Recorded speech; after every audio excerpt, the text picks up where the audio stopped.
History की dates और geography के मैप्स, क्या इन दोनों ही चीजों ने आप बच्चों की नींदें उड़ा दी हैं? आज के हमारे इस बहुत ही अमेजिंग से सेशन में जहां पर मैं बात करने जा रही हूँ कुछ ऐसी अमेजिंग ट्रिक्स के बारे में जो कि सारे के सारे टॉपर्स यूज करते हैं in order to memorise history की डेट एंड ज्योग्राफी के map. Big child puts bags near my shoe. Bhutan, China, Pakistan, Bangladesh, Nepal, Myanmar, Sri Lanka. इस तरीके से तुम भी अपने बहुत सारे ऐसे sentences, short forms, acronyms, mnemonics, you can do so many things. वो 5 मिनट जो तुम फोन पे वेस्ट कर देते हो, जो तुम सोशल मीडिया चलाने में वेस्ट कर देते हो, प्लीज उस 5 मिनट को यूटिलाइज करके मैप वर्क की 2 से 3 जगह याद कर। 1700, 1871, 1989, इतना डेट रिवाइज कर लेते हैं कि हम अपना खुद का बर्थडे कब आता है यही भूल जाते हैं। तो हिस्ट्री की डेट्स और ज्योग्राफी के मैप्स, क्या इन दोनों ही चीजों ने आप बच्चों की नींदें उड़ा दी हैं? तो इस वीडियो को एंड तक देखिएगा क्योंकि ये सिर्फ ट्रिक्स नहीं है बल्कि टॉपर के सीक्रेट्स है। तो बच्चों, this is your SST educator Ujjwala पुंज और मैं आप सभी का स्वागत करती हूँ आज के हमारे इस बहुत ही अमेजिंग से सेशन में जहां पर मैं बात करने जा रही हूँ कुछ ऐसी अमेजिंग ट्रिक्स के बारे में जो कि सारे के सारे टॉपर्स यूज करते हैं in order to memorise history की डेट्स एंड ज्योग्राफी के मैप्स। और इन ट्रिक्स को अगर आप अभी से फॉलो करोगे तो एंड मोमेंट पर जब एग्जाम सर पे खड़ा होगा ना, तब आपको ज्यादा सोचने की जरूरत नहीं पड़ेगी कि मैं मैप्स को लर्न कैसे करूं, मैं डेट्स कैसे रिवाइज करूं, मेरे तो दिमाग से उड़ रही हैं। ये सब चीजें तब बिल्कुल भी नहीं सोचनी पड़ेंगी। So let us jump right into it and देखते हैं सबसे पहले डेट्स को कैसे याद रखें। देखो यार, डेट्स की बात क्या होती है कि कभी कभी हम लोग इतना डेट रिवाइज कर लेते हैं कि हम अपना खुद का बर्थडे कब आता है यही भूल जाते हैं, है ना। 1700, 1871, 1989, खुद ही भूल गए कि भाई अपना जन्मदिन कब आया था यही भूल जाते हैं। लेकिन मैं बताती हूं, सबसे पहली चीज इन डेट्स को याद करने के लिए है स्टोरी लाइन डेवलप करना। अब यार, जब एक कहानी तुमको पता होगी ना तो इन डेट्स को याद करना ऐसे चुटकी का काम है। कहानी याद कैसे होगी?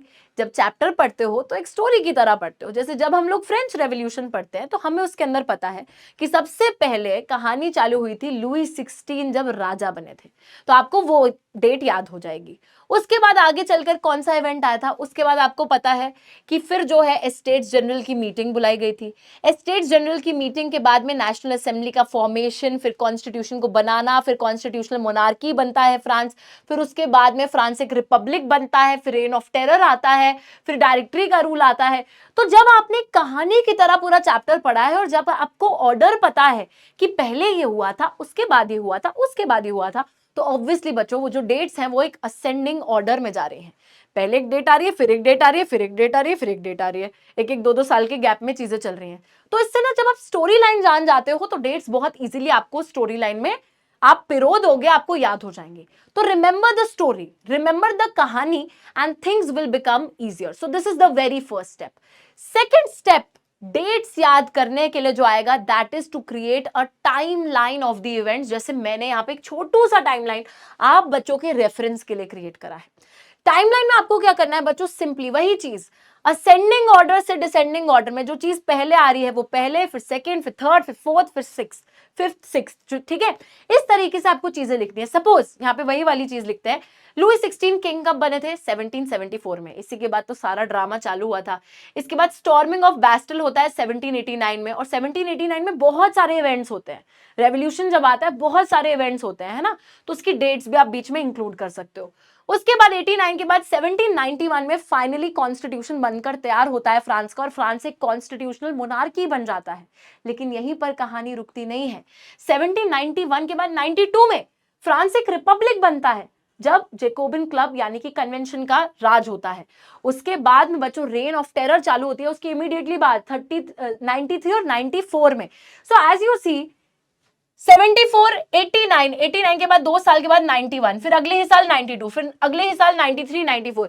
एक ऑर्डर में जब आप चीजें ऐसे टाइमलाइन में लिख लोगे तो पहले तो स्टोरी लाइन याद है, स्टोरी लाइन के बाद टाइमलाइन भी हमने बना ली। और अगर बच्चों जब भी आप इस चैप्टर को रिवाइज करें, अगर आप वो टाइमलाइन एक बारी देख लो, एक बारी उसको विजुअलाइज कर लो, हल्का मेमोराइज कर लो, चीजें अपने आप याद हो जाएंगी। और मेरे हिसाब से इन ऑर्डर, मतलब स्पेसिफिक डेट्स को याद मत रखो, ईयर को याद रख लो।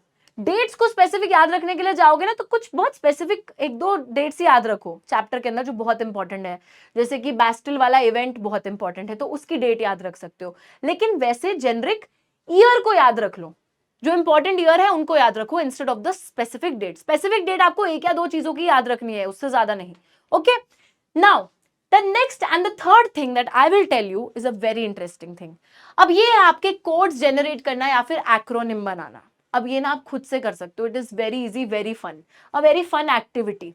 जैसे यहाँ पर एक RIP, वैसे RIP का मतलब क्या होता है, रेस्ट इन पीस, बट हमने यहाँ पे RIP का एक शॉर्ट फॉर्म जो है उससे डेट्स को याद करने का फॉर्मेट बनाया है। R का मतलब रॉलेट एक्ट को हम याद रख रहे हैं 1919, I का मतलब इंडियन नेशनल कांग्रेस की स्प्लिट जब हुआ 1907, और फिर P से हम याद रख रहे हैं पार्टीशन ऑफ बंगाल 1905। तो वैसे ये एक ही चैप्टर का हिस्सा होता है, ठीक है। आप लोगों के पास अगर ये चैप्टर आए तो आप इस तरीके से भी इन डेट्स को एक किसी फन उसमें लाइक शॉर्ट फॉर्म में क्रिएट करके या फिर कुछ भी फनी सा बनाकर उनको आप याद रख सकते हो, ठीक है। तो शॉर्ट फॉर्म से जब भी आपको RIP याद आएगा, RIP से आपको Rowlatt act, INC split, partition of Bengal, इस तरीके से वो तीनों चीजें याद आ जाएंगी। Okay, so it's a fun way जिससे कि आपका ब्रेन ज्यादा टाइम तक उन चीजों को ग्रास्प करके होल्ड करके रख सकता है मेमोरी में। ऑलराइट, तो ये तो कुछ कहानी हो गई डेट्स को लर्न करने की, कुछ ट्रिक्स बता दी है, इनको लर्न करो आज ही से। यार मैं बताती हूँ, हर वीक ना आप कम से कम एटलीस्ट 4 से 5 डेट्स याद करो, एंड लिटरली एक ही महीने में मुझे तो लगता है सारी डेट्स लर्न हो जाएंगी जितनी भी होंगी। उसके बाद हम बात करते हैं मैप वर्क की। अब यार मैप वर्क को अटेम्प्ट करने के लिए तो बहुत से लोग ट्रिक्स बताएंगे, लेकिन मैप वर्क को रिटेन करके याद करके रखने के लिए कौन बताएगा? मैं बताऊंगी। तो देखिए, सबसे पहली चीज बच्चों मैप वर्क में है daily 5 minute mapping.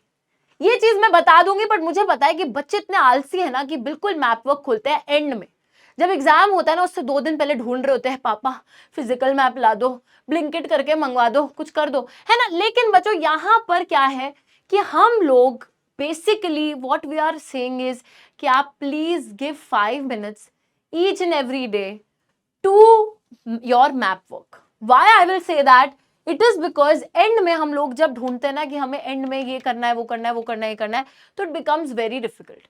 It's better कि each and every day we devote 5 minutes, 5 minute में, और डेली बस 2 से 3 जगहें याद करो यार, सिर्फ 2 से 3 चीजों को मार्क भी करो।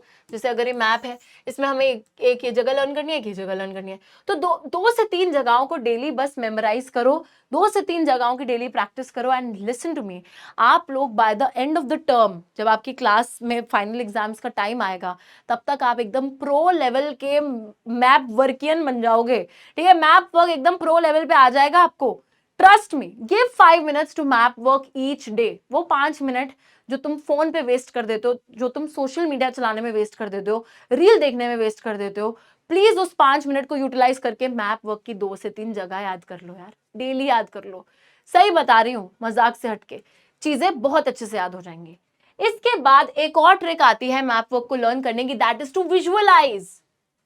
यार मैप वर्क ना ये नहीं है कि मैप वर्क हम बस ऐसे रोबोट की तरह बैठ के करते रहेंगे, हमें मैप्स को विजुअलाइज करना चाहिए।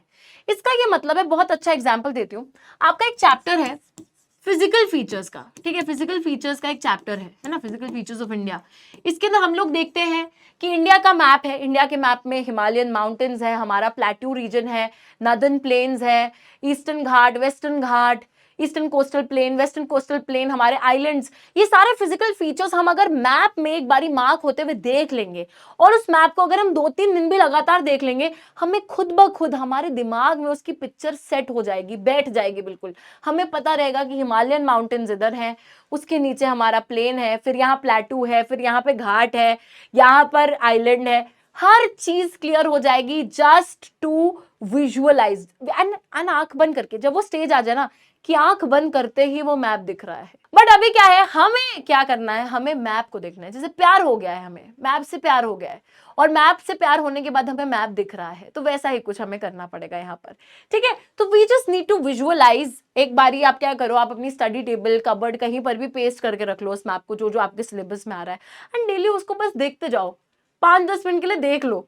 सो it will somehow your brain, your memory will somehow retain it, उसकी इमेज जो है दिमाग में छप जाएगी, and it will be very much easier for you in order to grasp that. बहुत इजिली आप ग्रास्प कर लोगे उस चीज को। थर्ड थिंग यहाँ पर एक और जो मैं ट्रिक बताना चाहती हूँ, that is tricks to learn. अब ये खुद से बनानी पड़ेंगी, वही वाली बात आती है जैसे डेट्स के टाइम पे भी बताया था कि कुछ शॉर्ट फॉर्म बना लो, कुछ कर लो। अब जैसे सपोज यहाँ पर मुझे याद करना है कि इंडिया की जो नेबरिंग कंट्रीज है, हमारे जो पड़ोसी देश हैं, वो कौन कौन से हैं। तो मैंने एक शॉर्ट फॉर्म बनाया, big child puts bags near my shoe. Big child puts bags near my shoe, ये इजीली मैं सेंटेंस याद कर लूंगी। लेकिन इस सेंटेंस से हो क्या रहा है, बिग चाइल्ड है ना, देखो अभी क्या बताऊंगी। ये जो फर्स्ट लेटर है ना हर वर्ड का, वो लेना। Bhutan, China, Pakistan, Bangladesh, Nepal, Myanmar, Sri Lanka. बहुत इजीली बच्चों इस पर्टिकुलर सेंटेंस से मैंने इंडिया के नेबरिंग कंट्रीज को याद कर लिया, कहानी खत्म। इस तरीके से तुम भी अपने बहुत सारे ऐसे sentences, short forms, acronyms, mnemonics, you can do so many things, you can play with words, you can actually do so many things. अपनी अपनी ट्रिक्स इजाद करो और उसे लर्न करो यार। All of this is very very easy. जब हम थोड़ा सा अपना दिमाग लगा के चीज़ों को करते हैं तो हमें बहुत ही इजीली डेट्स, मैप्स, हर चीज़ लर्न हो जाएंगी। बट मेहनत जो है डे वन से करनी पड़ती है, तब चीज़ें एंड तक जाते जाते काफ़ी आसान हो जाती है, मास्टरी हासिल कर लेते हैं तब तक हम लोग। ठीक है, सो वही करना है। I will see you guys next time. I hope this session helped you all. Thank you so much, take care guys and bye bye.